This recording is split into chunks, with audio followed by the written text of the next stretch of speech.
In a course which I recently taught at Nile Theological College in Juba, South Sudan, a course called Introduction to African Traditional Religion, one of my students, named Basil Dwath Wan Mashar, asked the million-dollar question when he asked, "What in our traditional beliefs can we keep when we become Christian?" What in our traditional beliefs can we keep when we become Christian? From 1902 until 1964, and during the 1970s and early 1980s, foreign missionaries to the greater Upper Nile region built schools, built churches, healed the sick, and translated the Bible. These missionaries worked tirelessly, doing much good.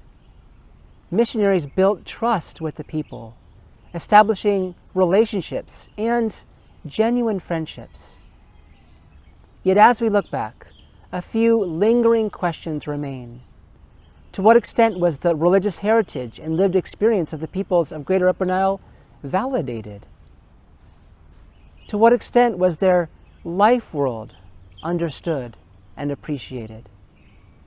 To what extent and in what ways do Christians of Greater Upper Nile, South Sudan now connect their religious heritage and their lived experience with the Hebrew Scriptures and the gospel of Jesus Christ?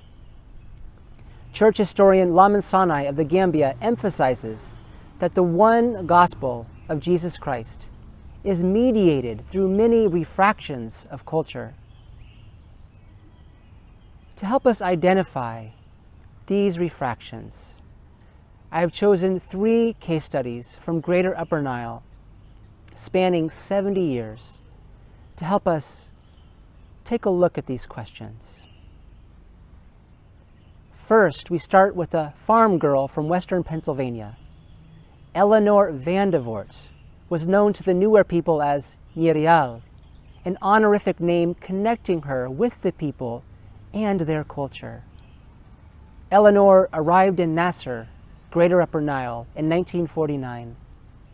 As a missionary, she wanted the Nuer people to know the love of God through the person of Jesus Christ. As a friend to the people, Nyerial visited the homes of the Nuer, spending time with them on their terms. Nyerial was probably the only missionary to participate in a pal, which is a Nuer traditional form of worship and prayer. Nyerial also attended the initiation of the son of her Nuer Christian friend Mangwaich. Nyerial shared the same challenges that Nuer converts were now facing. That is, how to navigate multiple life worlds, the life world of the Nuer, the life world of the missionary, and the life world which springs forth from the gospel witness to Jesus Christ found in the Bible. Nyerial devoted much of her time and energy learning the Nuer language and culture with the help of Quaich Nuat, who was a young Nuer man from the village who had been educated at a mission school. Quaich became Nyerial's closest Nuer associate and friend. The friendship of Quaich and Nyerial spanned a lifetime. The two have been described as sister and brother. Quaich would later be known as Pastor Moses Quaich Nuat. He was the first pastor from among the Nuer people. Together, Pastor Moses Quaich and his sister Nyerial, they navigated the life world of the Nuer people and the life world of the American mission. As together, they sought to understand who God is in the person of Jesus Christ and how God relates to them and to their peoples. Our second case study focuses on Amum Ayik. Amum's father, Ayik Alajip, served as the composer of songs for 6 kings of the Cholo people, and he was grooming his son to follow in his footsteps. However, at the tender age of 16, Amum suffered from a terrible stomach illness. Family members transported Amum from their village the long distance to the port town of Malakal.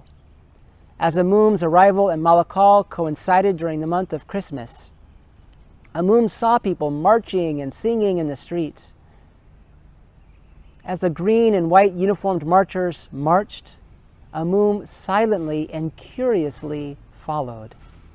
This marching band was singing, "I have decided to follow Jesus. No turning back, no turning back." And as fate would have it, there would be no turning back for Amum. In this case study of Reverend Johnson Amum Ayik, we will explore the life world of the Cholo people of Greater Upper Nile and the life world of white Euro-American missionaries and other expatriate workers, considering how these life worlds relate with the gospel message of Jesus Christ.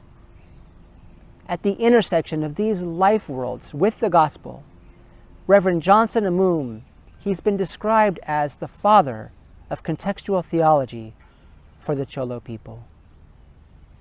During a time of profound social change and crisis due to war, suffering, and displacement, Reverend Amum was able to bring clarity to the person of Jesus Christ and the Christian faith as he connected the gospel message with the life world of the Cholo people through their traditional forms of song and dance. Our final case study highlights the life and ministry of Pastor Idris Nyalos Kida of the Merle people group. Idris was born in the late 1950s, just after Sudan gained independence from the Anglo-Egyptian condominium, a time when rumblings of war between southern Sudan and the Khartoum government began to fester. Given his keen mind and interest in spiritual matters, Idris was selected by SIL missionaries to go to Kenya to pursue theological education. During his first year at the Bible College, Idris went back to his room in tears after watching a film about the work of missionaries in Papua New Guinea. That night, Idris saw a vision 3 times. He was persuaded that God was calling him to start 3 churches in his home region back in southern Sudan. Idris abruptly left the college to start these churches. Later, Pastor Idris started a multi-ethnic, multi-tribal church in the city of Juba when it became clear that a common language was needed to keep the Merle people and the Anua people and the Nuer people together. Pastor Idris selected Arabic as a common language, which began a movement of Juba Arabic-speaking Presbyterian congregations during the war years. Pastor Idris's life is marked by pioneer evangelism, courageous witness, church planning, discipleship, humanitarian concern, advocacy for peace, warm fellowship, and a marked devotion to Jesus Christ. This research assumes a posture of listening and learning as we sit at the feet of South Sudanese sisters and brothers, as we give voice to the religious heritage and life experiences of the peoples of Greater Upper Nile. My sincere hope is that the Church Universal and the ongoing study of world Christianity will benefit as we witness the faith and resilience of the South Sudanese people amidst tragedy and turmoil. I believe that their witness will help us see more clearly the significant refractions of light and hope found in and through the person of Jesus Christ. Refractions of light and hope breaking upon us all in our broken but beautiful world.